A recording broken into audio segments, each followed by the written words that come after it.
Bismillahirrahmanirrahim. Assalamualaikum warahmatullahi wabarakatuh. Kami dari kelompok 1 membahas materi mengenai definisi karya tulis ilmiah, sikap karya tulis ilmiah, tujuan dan manfaat karya tulis ilmiah. Sebelum itu, saya akan memperkenalkan anggota-anggota kelompok saya. Yang pertama saya sendiri, Striana.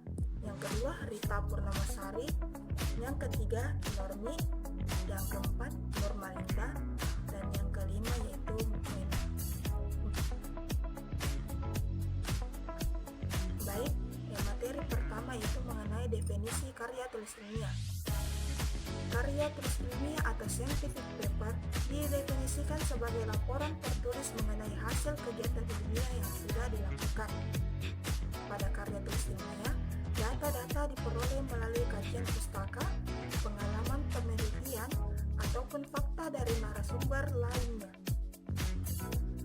Adapun pengertian karya tulis ilmiah menurut para ahli. Yang pertama yaitu menurut Eko Susilo, tahun 1995. Karya tulis ilmiah adalah salah satu karangan atau tulisan yang didapat sesuai sifat keilmuannya dan didasari oleh hasil pengamatan, penelitian dalam bidang tertentu, disusun menurut metode tertentu serta sistematika penulisan yang bersantun bahasa dan isinya dapat dipertanggungjawabkan kebenarannya atau keilmiahannya. Yang kedua yaitu menurut Dwi Loka dan Diana. Karya ilmiah atau artikel ilmiah merupakan karya seorang ilmuwan atau pembangunan yang hendak membangun ilmu pengetahuan, teknologi, dan seni yang didapat melalui literatur, pengalaman, serta penelitian. Sikap ilmiah yaitu 1. Sikap ingin tahu. Seorang yang bersikap ilmiah selalu bertanya-tanya tentang berbagai hal yang dihadapinya. Ia selalu tertarik tidak saja kepada hal-hal yang lama, tetapi juga pada hal-hal yang baru. Yang kedua, sikap kritis. Orang yang bersikap kritis tidak puas dengan jawaban tunggal. Ia akan selalu berusaha mencari hal-hal yang ada di balik suatu gejala, bahkan yang melatar belakangi fakta yang dihadapinya. Yang ketiga, sikap terbuka. Artinya, selalu bersedia mendengar keterangan atau argumen orang lain walaupun berbeda pendirian. Orang yang bersikap seperti ini tidak menutup mata terhadap adanya kemungkinan pendapat lain. Itulah sebabnya ia tidak emosional dalam kritik, sanggahan, bahkan celaan terhadap pendapat yang dikemukakannya. Yang keempat, sikap objektif.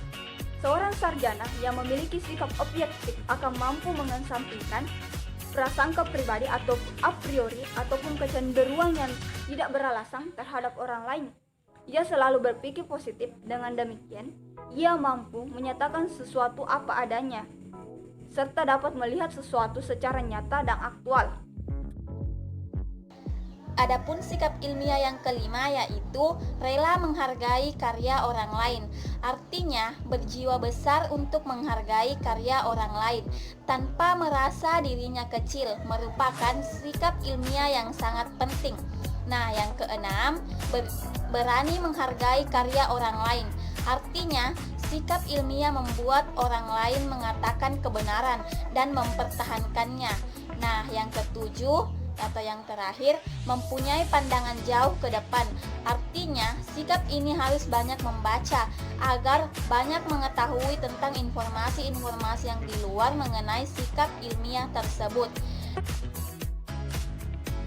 Tujuan karya tulis ilmiah yang pertama itu menyampaikan gagasan kepada masyarakat luas atau kalangan tertentu. Tujuan ini pada umumnya terkait pada karya tulis ilmiah berupa artikel. Yang kedua, memenuhi tugas yang diberikan sebagai persyaratan dalam studi. Tujuan ini berkaitan pada karya tulis ilmiah berupa makalah yang diberikan oleh dosen atau guru. 3. Mendiskusikan gagasan dengan kalangan tertentu dalam sebuah pertemuan. Misalnya, karya ilmiah yang disusun untuk satu seminar. Yang keempat, mengikuti perlombaan penulisan karya tulis ilmiah. Yang terakhir, menyebarkan hasil penelitian kepada masyarakat luas atau kalangan tertentu, seperti berbagi artikel penelitian. Itulah tadi beberapa tujuan dari penulisan karya tulis ilmiah. Adapun manfaat dari karya tulis ilmiah. Yang pertama, mengembangkan keterampilan membaca yang efektif karena penulis harus membaca berbagai rujukan atau referensi sebelum menulis. Yang kedua, memberikan kesempatan untuk mengintegrasikan hasil bacaan dengan pemikiran. Kemudian mengembangkan pemikiran menjadi lebih matang lagi. Kemudian yang ketiga, mengakrabkan penulis dengan kegiatan perpustakaan seperti menggunakan katalog dalam mencari buku yang dibutuhkan atau yang diperlukan. Selanjutnya itu meningkatkan kemampuan dalam mengorganisasikan dan menyajikan fakta dan data secara